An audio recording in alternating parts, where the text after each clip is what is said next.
The offices of the New England Patriots are not open to the public. Their secrets to success are rarely discussed. Their coaching staff seldom heard from.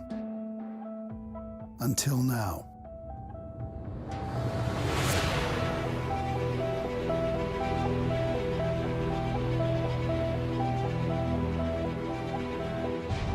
NFL championships are won on the football field.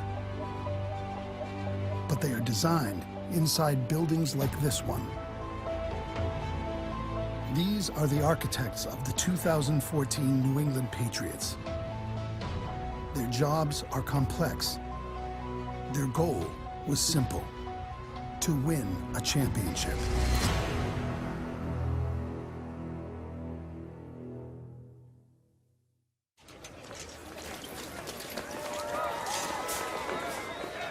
Finish the play, buddy. Finish the play.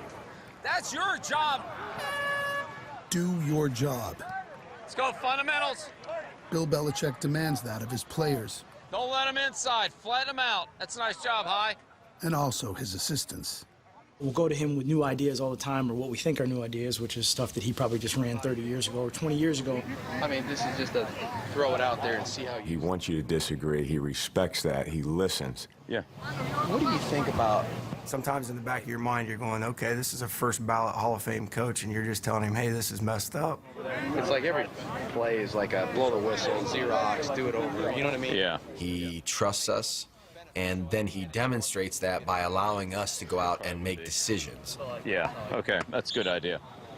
I make a lot of mistakes, and sometimes you're not as quick to recognize your own as somebody else's, or somebody else can recognize yours before you do. Just take it one thing at a time. So far as Ringo lucky with the Bears. So No, perfect. He has such an unbelievable, uncanny ability to know when to change moods. Get on the sideline. Get on the sideline. That's the thing that you need as a great leader. No shortcuts to being in condition. No shortcut to being mentally tough. The Patriots began the season 2-1. Then came Kansas City. We didn't play well at all. We gave up big plays. We turned the ball over. So we came in at halftime. We were talking about adjustments and all that, but I didn't really feel like that's what the game was about at all. I felt like the game was just really about competition.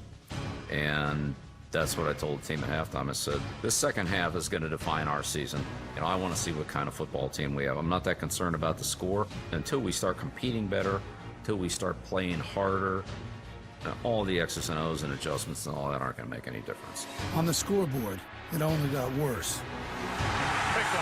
That's awful. Absolutely awful. New England suffered its most lopsided defeat in 11 years. There's going to be some loud music out there. There's going to be people questioning play calling, personnel grouping. We took criticism from everybody, everywhere. It's entirely possible to see how ineffective the Patriots have been on offense over the first 4 weeks. And suggest that they are fatally flawed and there is something horribly wrong with them to the extent that even Tom Brady and Bill Belichick can't fix it. It was also worth wondering if the Patriots' incredible dynasty died at Arrowhead Stadium, too. That's how bad the 41-14 loss was. The Patriots have never looked this incompetent in the Belichick-Brady era. The best part of that is they were telling Tommy that he was all done. Will the quarterback position be evaluated? I mean, there's nothing better that can happen to get his competitive juices going. So thank you to all the people and media people who did that. When I walked off the field that night, I really felt good about the team, even though we'd gotten, smashed. I felt something about the team that night in the second half that I really thought we can build on. Anybody that wanted to cash it in there could have cashed it in. We weren't going to win. We were behind. We're on the road. Their crowd was in a frenzy. The Chiefs are playing very well, but I could see the fight. I could see the team's emotions in the game. I felt good about their toughness, their competitiveness, that they cared, that they really played with a purpose, and they cared about each other. Okay, if we have this, then in the end, we're going to have a chance. He was right. The Patriots won another division title. All right, so look, this gives us a chance now. Just gives us a chance. Puts us in position. Congratulations, AFC East champs. We'll see you Wednesday. But to ensure a job well done, they needed to win their first Super Bowl in a decade and raise a fourth championship banner. When we return... It was the same play that we ran against the Colts in 2001 with David Patton. If coaching is a chess match, Bill Belichick is the NFL's Bobby Fischer. Before the Patriots knew their playoff opponent, Belichick was already crafting the endgame. During the bye week, he brought myself, Josh McDaniels, and Brian Daboll in his office to talk to us about having something different that we might need in the postseason to help us win a football game. Tennessee had a play on the last play of the game where they put 4 skill players in at guard and tackle. Everybody but the center. Get the line out. Everybody but the center. I've never seen this. The only offensive lineman that is in the game right now, I believe, is Spencer. When I saw the play, I thought to myself, that's something you see on the punt team. And that's always a problem for us to identify who's eligible, because you don't want them to sneak somebody out and fake punt you and that kind of thing. But it's hard to match up. And a lot of times the officials don't, they're not going to sit there and say, 54 is eligible, 27's ineligible, 89's ineligible, 76 is eligible. They just it goes kind of fast. And defensively, you kind of just got to figure it out. As an offensive staff, we went in there and we discussed the general idea of displacing some people, using a 4-man line. And I said to Josh, look, if we split an eligible guy out and he's a legitimate receiver like Vereen, defensively, even though that guy is ineligible, it's really hard not to cover him, just instinctively. You see Vereen out there and you don't think, all right, forget about him. Derrick Henry is the running back. Well, look at this odd formation. Players all over the field. I think it was the Alabama-LSU game. Alabama kind of lined up in a unique formation and hit the tight end right down the middle. There was nobody on him. We actually showed it to the team. LSU is confused. This guy's not even eligible right here, but he fakes a pass, and they free up the real tight end who was lined up as a tackle. With everybody split out, and there were really, 6 guys on the line, but 5 were eligible. We talked to the NFL officials about, reporting and making sure we did everything legal about our alignment and our reporting procedure and who had to go out after the play and all that. And so that's the way we practiced it.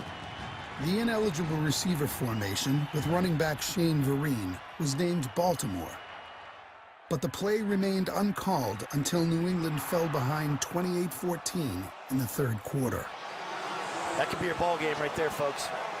Josh and I talked and said, look, this is it. We're down by 14. We're in the playoffs. We got to try to get it going here. Let's go with Baltimore and, let's spring it on them and just, see if we can get a play here and get going. Baltimore.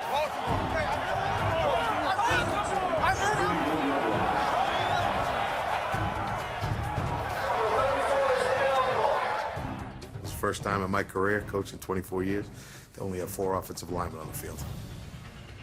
Vereen declared himself an ineligible receiver, but still lined up in the slot. Tight end Michael Ho'omanawanui appeared to line up as a 5th offensive lineman. The Ravens left him uncovered. Tom and I talked about it, and our conversation was kind of, well, if this works the first time, if we have like a little different look on this the second time, they're going to have trouble with that too. So we changed the formation a little bit and made it Raven.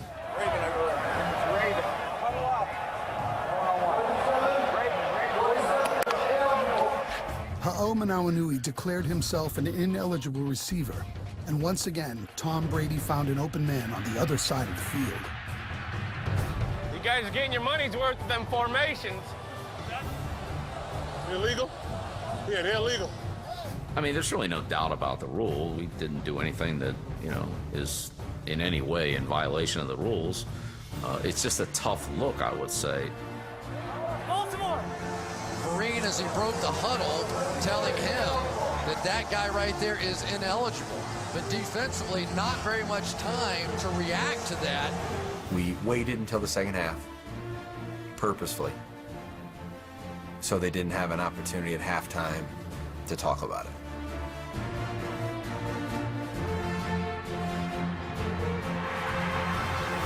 Touchdown, Patriots!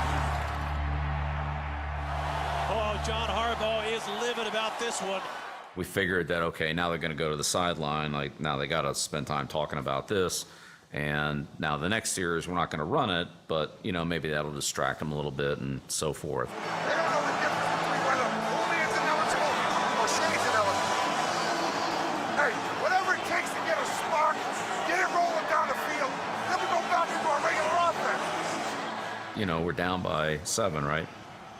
And Josh and I just looked at each other, and it came out of our mouth at the same time, like, let's go to the double pass. I don't need any lead time for the double pass, do I? I mean, I don't have to tell you it's coming. Okay. Amendola along with Brock. Now Edelman motions out to the left. Quick throw for Julian, setting up a screen. He's going to look to throw downfield. Amendola wide open. Big the 18 and strike. He's gone. We went away from letting anybody other than Tom throw the ball for quite a while because we had another time where we let somebody throw the ball in New York and it ended up in an interception. And I can remember the staff meeting that we had after that game. Never again, you know, with Tom Brady as our quarterback, will we need to have somebody else throw the ball. Not necessarily. It was early in training camp, and, you know, I talked to Josh, and we need to get some just misdirection plays in, plays that are a little bit different. And I said, like, what do you think about the double pass? You know, Edelman can throw. And he gave me that look like, you're the one who said nobody other than Brady is going to throw the ball for us. And I said, yeah, it's been a decade. Maybe let's give Edelman a chance.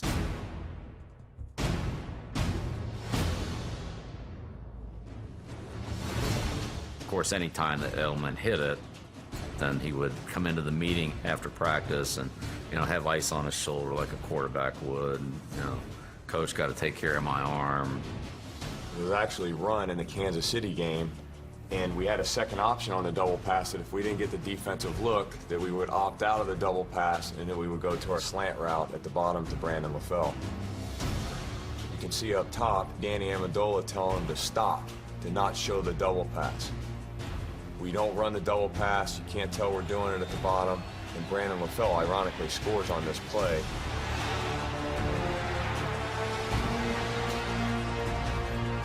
In hindsight, obviously, that was going to be critical to our season because if we don't have the players execute the part of not giving away the double pass, then we don't have this play available for us in the biggest game of the year when we needed it versus Baltimore.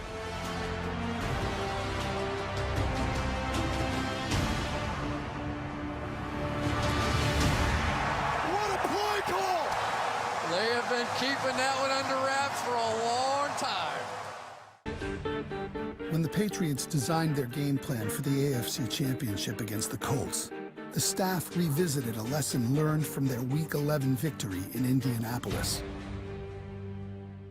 We didn't want to make this a deal where we're going 3 and 4 plays and then they got the ball again. You're trying to neutralize the amount of time that they're on the field and at the same time control the ball and finish in the end zone. We used an extra offensive lineman to hammer them in the run game. They got extra linemen, extra linemen, extra linemen. Cameron Fleming was the guy. Put him in at the jumbo tight end and let it roll. This extra tackle out here is really making a difference. Cameron Fleming, and they are just either confusing or blowing the Colts off the ball here.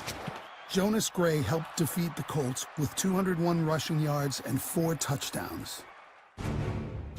LeGarrette Blount started the AFC Championship against the Colts. But a change in running backs did not result in a change in game plan. Well, I don't think it was the same general approach. It was the same approach. Until they stopped it, we were going to use it. We said it in Week 11. Until you face the bully and tell him that you're not going to be pushed around, all that bully's going to do is find you every day in that schoolyard. pound the freaking ball. That's all. Just pound the ball. He takes the handoff. LeGarrette flashes straight ahead. Carves left. Across the line. Between two defenders. Touchdown. Blunt force trauma has returned to the playoffs. You know, we talk about it a lot about, you know, before you win, you have to learn how not to lose. And one of the things that'll get you to lose quick is big plays. Well, we put Revis on Wayne. Browner was on Fleener a lot. The key matchup for us in that game was Kyle Arrington on Hilton. Kyle Arrington had him on anything underneath. He was going to trail him the whole game, and we had Devin over top of him. I think he only caught one ball. That was, and they made a hell of a throw and catch. They got Browner waiting for me, and they also got, it's just like two guys standing in front of me. Welcome to my room.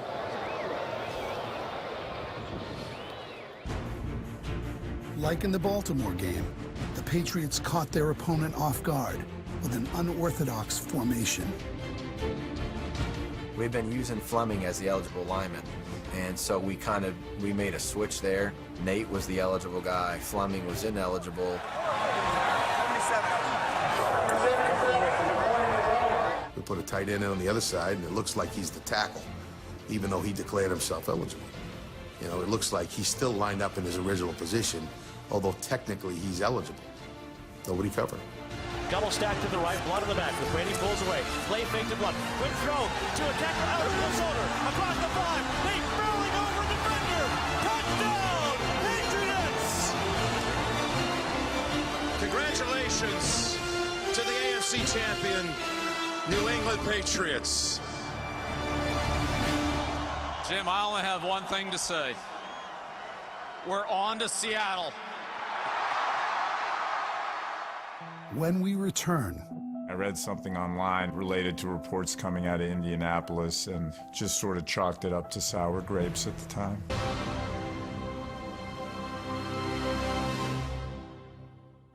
Did they or didn't they? It's the alleged cheating scandal launching 1,000 saucy headlines. Deflategate. Tonight, the New England Patriots are fighting back against accusations of unsportsmanlike conduct. Did they deflate footballs during their championship game to gain a strategic advantage? The first I heard about it was at halftime when I heard that the NFL needed both teams' footballs, and I was to try to help get our footballs into the league's hands, so I don't know why they needed them. They just needed them.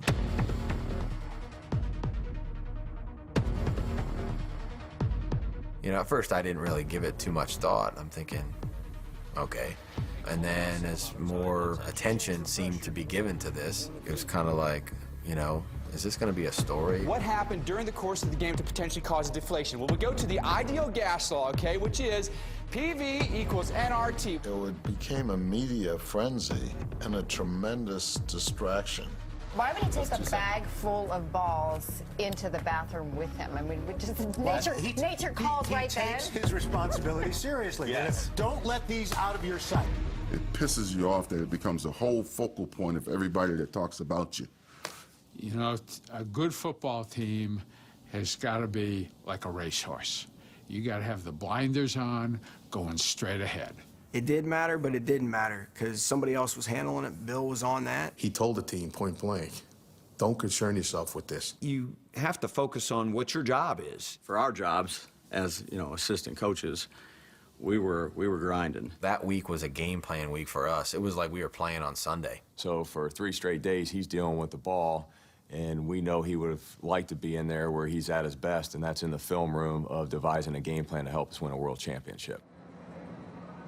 Kind of as everything settled in and was talked about, I talked to the people here that would have had some knowledge of the preparation of the footballs. Let's take some footballs, let's go through the exact same process that we went through. You know, we saw a decrease in the air pressure of all the footballs. It was not exact, but it was consistent. You know, we used multiple gauges. I saw at that point that there was a big discrepancy between gauges. Based on that, I felt like there was an explanation that I could give that was certainly worth consideration. And so that's what I did. I'm not a scientist. I'm not an expert in footballs. I'm not an expert in football measurements. I'm just telling you what I know. Would not say that I'm Mona Lisa Vito of the football world, as she was in the car expertise area. Can you answer the question? No, it is a trick question. Why is it a trick question? Because Chevy didn't make a 327 in 55. The 327 didn't come out till 62. And it wasn't offered in the Bel Air with a 4-barrel carb till 64. However, in 1964, the correct ignition timing would be 4 degrees before top dead center. I mean, I've seen the movie, 50 times, so. She was the best. That's all-time great expert witness. I wasn't trying to be that. The Patriots were trying to be Super Bowl champions and not tabloid fodder. We decided on the plane ride out there that it made sense to just put an end to it so that the whole rest of the week wasn't spent answering questions about it. I want to set the tone for the week that, this was a bunch of hogwash. If the Wells investigation is not able to definitively determine that our organization tampered with the air pressure in the footballs, I would expect and hope that the league would apologize to our entire team, and in particular, Coach Belichick and Tom Brady, for what they have had to endure this past week. A lot of the players came up and thanked me, and they felt that shifted the whole dialogue of the following week. Take care of all the other garbage that's on the exterior, get that out of the way, get focused on our jobs, and go out there and have a hell of a night Sunday night. 7 years ago, on this field, the Patriots lost a chance for an undefeated season. This time, Bill Belichick wasn't asking his players to be perfect. He just wanted them to do their job. There's no mystery here, fellas. It's trusting each other and everybody doing their job. Maybe the one word that isn't in that sentence that's implied but not stated is do your job well. Take care of the 1 or 2, 3 things that we've emphasized all week, we'll be okay. Our main focus was to keep Wilson in the pocket, not letting him run and make plays with his feet. Make sure we do our job on Wilson. Whether it be running or extending plays, make him throw, from the well with guys around him. Something we preach, something we work really hard at doing. We had a day in practice down there at Arizona where we, I thought we were going to have to throw IVs at a bunch of the guys. We brought a couple backup quarterbacks down there to just run around and work on not allowing him to reverse field and change direction. Making sure we're not, past the quarterback. We got to keep him in front of us. We don't want them to rush timid or slow. We want them to be able to rush, but they have to be able to rush controlled, and with the understanding that at some point this play turns into a run. That's perfect. And then he's hopping, doesn't really know where to go. No clean read. Good hands, good leverage, good pad level. Good job on the quarterback. In the first half, Russell Wilson completed just 4 passes and ran for only 39 yards in the game. As far as the Patriots' offensive game plan, there were 3 points of emphasis. Number 1, offensively, we had to block a fabulous player, Bennett, number 72. Truth is, we didn't really block him all day. Tom just did a great job getting rid of the ball. The only guy that's giving us any trouble is 72. Nobody's been able to block Michael Bennett all night. Good hit, 72. Number 2, don't run vertical routes, run moving routes, crossing routes. Well, let me get quick on you. Force their defense to cover our quickness. Patriots using those quick wide receivers and just trying to find a way to run between defenders. Brady has blood to his left to play fake Delaware. Quick throw. Underneath. Touchdown, Patriots. Yeah! And 3, recognize the difference between man and zone. Whether that's by formation or by motion or pre-snap read, whatever it is. The best example of that came in the Patriots' final drive of the first half, when they devised a way to isolate Rob Gronkowski. They had played a few snaps in that drive of man coverage, and because they had done that a few times, we called a play we use in 2 minutes. Gun trigger left, wide. But we just did it from a formation that put Gronkowski by himself. Yeah, single, ready? You gotta go. You know, it's one of those things where you're rolling the dice. I hope they play man coverage. Right flexed out to the near side right.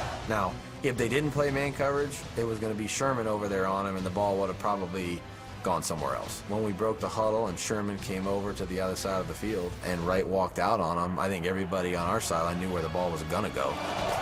He lobs it to the right side for Gronkowski. Has a step, has a touchdown! A linebacker, bump and run on a 6'6" tight end all day long, baby. New England is back in the lead.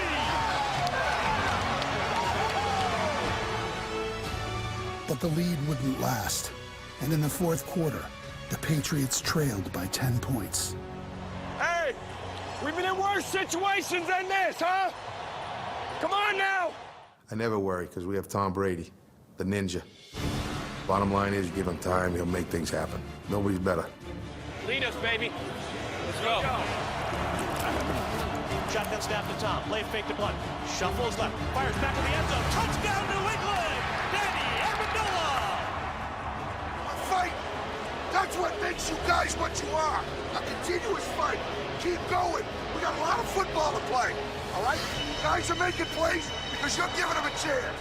The Patriots had a great chance to score on the play prior to Danny Amendola's touchdown. Watch this one. In, stop on a dime, back out, could not be more wide open, and Brady missed the throw. You know, Jules had him, and Tommy just missed it. You know, we scored, came to the sideline. I think everybody felt the same way. Let's call that again, you know.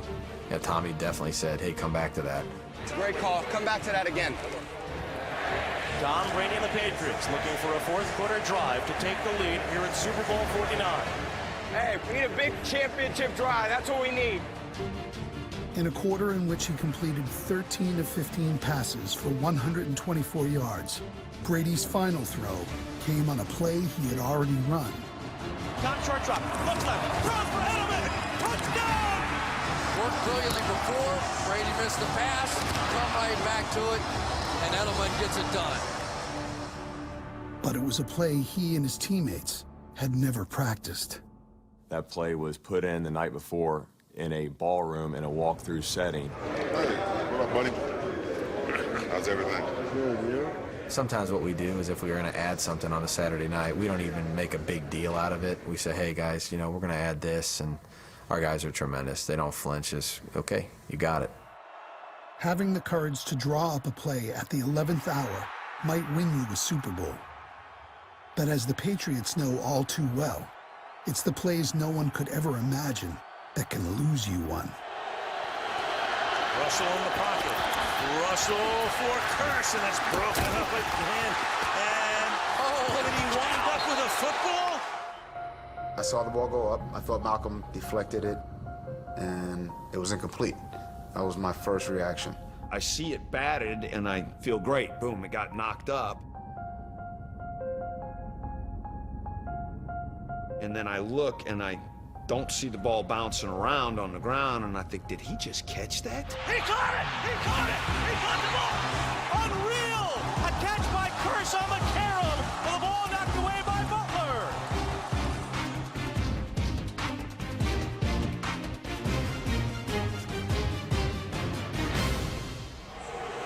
Man. When the curse catch happened, down the same end of the field where the Tyree catch happened, it was history, unfortunately, appears to be repeating itself.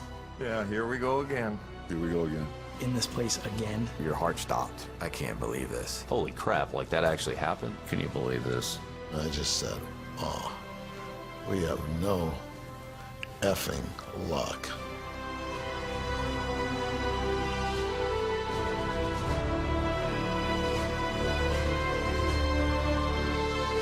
And at that point, you're really hoping Tom, I think, said it.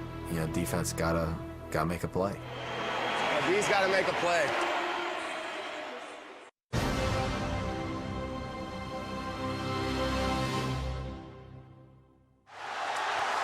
I think Butler hit it. So he breaks up the play. It's still not on the ground. It's still not on the ground. It's still, well, look at that. That's crazy, yo. That's crazy, yo. What's really crazy is that Malcolm Butler was even on the field at this stage of Super Bowl 49. They benched 25. They benched him. 21 in. In the second half, the rookie free agent from West Alabama, who had no interceptions and 4 passes defended during the regular season, replaced nickel corner Kyle Arrington. You know, I think Kyle's a streaky player. You know, when he gets going good, he can really be good, like in Baltimore and covering, you know, T.Y. Hilton. And then sometimes when they catch a couple on him, then he just doesn't play his technique, maybe overthinks it a little bit, sometimes plays a little conservative. The Patriots cannot cover him. He can't guard you. He can't guard you. They don't got an answer. The answer was to move Brandon Browner into coverage on number 13, Chris Matthews, who caught just 1 pass for 9 yards after the change. Malcolm came in and basically covered Curse for most of the second half. We knew they were going to come after him, which they did right away. 3rd and 2 from the New England 47. Here comes the rub. There's Malcolm. You know, it's 3rd and 2. There's the rub. We're beat, and now he's trailing. They're going to go at him right now. You know, just a great execution, great job of coming through. Pulls the arm right there. You know, brings the other arm around and makes sure the ball's out. Butler made another big play on Seattle's final drive. Can you imagine what this rookie's thinking? And he could not have played this better. But none of his heroics seemed to matter after Curse's catch. 1st and goal at the 5. 1:06 to play. Russell under center. He hands to Lynch. He goes left. He pounds it down the line. Unbelievable play by Hightower. Unbelievable play. The most unsung, but the biggest play of the Super Bowl. From up in the box, I mean, it looks wide open. I mean, it was wide open. I remember texting him 2 days later. I said, have you seen this play? I said, how in the world did you do this? He bench presses Okung off of him, and he tackles Lynch with his shoulder. And now New England has to think about taking a timeout. When he got down there, you know, I thought about the timeout. I knew they only had 1 timeout left. And when I looked over there, I don't know, something just didn't look right. They started on, and they started off, and now... Hey, you're out. However many seconds had gone by, and I'm thinking, all right, I'm not going to take them off the hook here by taking the timeout. If they want to use it, let them use it. And Matt said, you know, do you want the timeout? You want to call the timeout? You don't want to call the timeout. It was a very lonely moment for me because he wouldn't talk to me. He wouldn't even look at me. He was just kind of staring across the field. You know, the clock is running. People were saying stuff up in the box, asking, were we going to take a timeout? I'd say, Bill, they're wondering about a timeout. He said, yeah, I got it. And you could see it when you watch the rewind or whatever. You could see Bill doing that, which is amazing. That's, again, the genius. He said, yep, I got it. Like we were in the meeting room right now. I said, no, just play goal line. They're going goal line. We have different goal line packages. If they had 1 receiver out there, we'd have 1 corner in the game. If they had 2 receivers out there, we'd have 2 corners in the game. If they had 3, like they did on that last play, then we'd put 3 corners out there. It was the first time we were in that personnel group all year. The situation had never come up where we needed to use it in a game until that very last play of the season. Thank God we had it. We spent a lot of time talking about it, and as a coach, and I guess as a young coach, you think it's never going to come up. And then here it is, the biggest game of our lives. Thankfully, Bill's a forward thinker, and no stone goes unturned. We were all ready for it. Josh, I remember him chiming in on the headset, Flo, send Malcolm, and Flo turning around and yelling, Malcolm, go. Malcolm, go! Malcolm was in for Kyle during the game, so Malcolm had to go in, you know, for Kyle at that point in the game. Let's go, Locke. Let's go. What's funny is if you look at the play, Browner is having a conversation with Malcolm, and he's telling him exactly what he's going to do. I'm going to jam this guy, and then, you know, we told Malcolm, just go. If you remember, Malcolm's matchup was really Curse. But Browner had seen enough of those pick routes. He anticipated what was coming as well as Malcolm. So he was like, let me get up here and jam the point, you go. Malcolm had seen that in practice. Butler had seen it in practice. He just didn't stop it. The inside receiver got off the line and up into the end zone.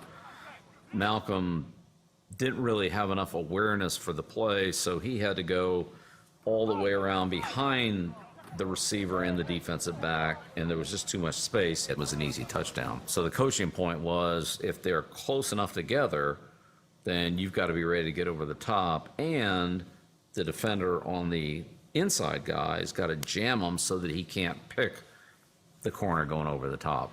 The fact that the Patriots were even practicing against this play was a credit to Ernie Adams. Ernie would diagram plays that either he thought that they might run against us or that he had seen from a previous game. We put all these plays on cards, so our scout team offense, they can just come up. We'll show them this card. You're going to win or lose games at practice. I mean, there is no such thing as being a game day player. You see situations come up on the practice field, you've worked on it, you know what it takes. When it comes up in the game, because you're trained, you're seasoned, you've seen it, you react to make the play.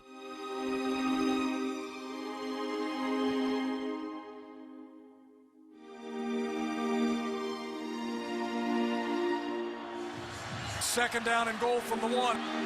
Seattle down 4, but on the verge of the lead.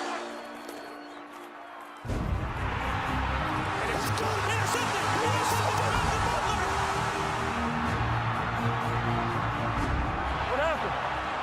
Overlapped it, undercut the route. He saw the pick play coming. He did his homework, and he fired his shot and made the play of the year. Browner really had a lot to do with that play because he jammed the inside receiver and never got off the line of scrimmage.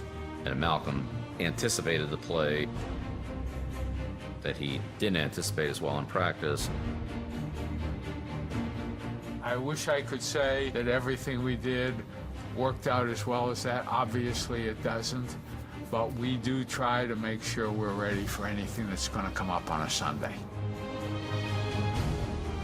So much work went into that. I mean, I can't tell you how many guys got that same route. Jamie had it twice in practice. Chung had it about 2 times in practice. Malcolm had it twice. We went through it with everybody. Matt Patricia's in the middle of it, kind of doesn't know what's going on, is somewhere in disbelief to concerned that it isn't real and is screaming, "We're all right? We good? We're good, right? We're good." I'm like, "Yeah, Matt, we're good, man. We're good." He caught it. He caught it. I had to gather myself. I didn't want to have a heart attack out there, but I tell you what, it was awesome. Just flat out awesome. It was a feeling unlike any I've ever had, I can tell you that. You're not going to have that feeling that many times in life in general. And I remember turning around and I saw Tom's face. He looked like a child. Oh my God! We did it, guys! We did it! Oh, that's awesome, man! I love it! I know how hard he works and how much time he puts in. To see him respond and react like that was worth it. That was awesome. To see those guys come through and make a play like that in that situation, in as much stress and pressure as you can possibly imagine, I mean, I don't think you really could be any prouder. They were denied perfection 7 years ago. They're going to cap the 2014 season with a perfect ending.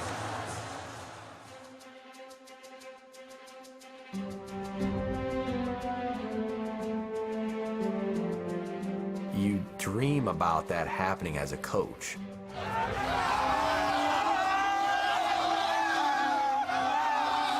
To actually realize it was happening is surreal.